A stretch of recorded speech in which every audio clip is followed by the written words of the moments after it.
ছটা। উনি long term নিজের গ্রামীণের জন্য ওনার নিজেদের অর্গানাইজেশন আছে, 6টা জিনিস উনি অলরেডি করে ফেলেছেন। উনি ট্যাক্স বেনিফিট নিজেকেই দিয়ে দিয়েছেন যখন ইন্টারিম গভর্নমেন্টে আছেন, রাইট? উনি নিজে একটা ইউনিভার্সিটি, গ্রামীণ ইউনিভার্সিটি বানালেন।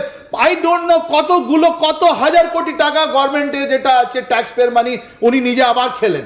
এটা আপনার ওদের মিডিয়াতে আছে, রাইট? উনি কার উপরে আপনি বলুন, লোক মানুষ মরছে, নিজের উনি পয়সা খেয়ে যাচ্ছেন আর উনি অন্য লোকেদের বলছেন।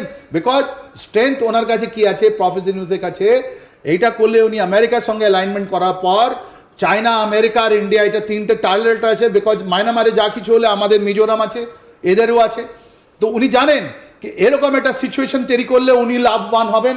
আর এই বাংলাদেশ আর্মি এটা বুঝতে পেরেছে কি যদি আজকে আমরা ওটা অ্যালাউ করি তাহলে চায়না, আমেরিকা, চায়নার মধ্যে একটা সংঘাত ওদের মাটি থেকে শুরু হবে। আর একবার ওটা ট্রিগার হওয়ার পর ওটা রোকার আর রুকে যাওয়ার কোনো ই নেই। তার মানে এই Arakan,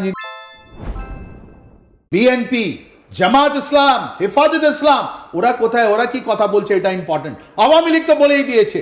prime minister Sheikh Hasina অনেক আগেই বলেছেন কি আমার থেকে সাদা লোক সেন্ট মার্টিন চাইছিল, আমি দিইনি, আমার বাবাও দেননি, উনি শহীদ হলেন, উনি বলিদান দিলেন, ইনিও এনাকে দেশ ছাড়তে হয়েছে, বলছেন আমি কিন্তু দেশের বিক্রি করব না। তাহলে বিএনপিকে বলতে হবে ওরা কোথায় আছেন। আজকে আপনার একে বলতে হবে কি নাম, জামাত ইসলামকে বলতে হবে, হেফাজত ইসলামকে বলতে হবে কোথায় আছে।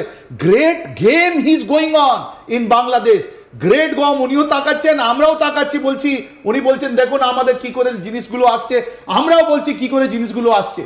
এর একটা আমাদেরকে একটা অ্যানালাইসিস করতে হবে কি এর মধ্যেও কেন করছেন, আর এর ইম্প্যাক্টটা কি হবে। মানে একদম সেন্ট মার্টিনসকে সামনে রেখে বাংলাদেশকে একেবারে ইউএস এর হাতে তুলে দেওয়া হলো তো এক প্রকার, একদম স্পষ্ট।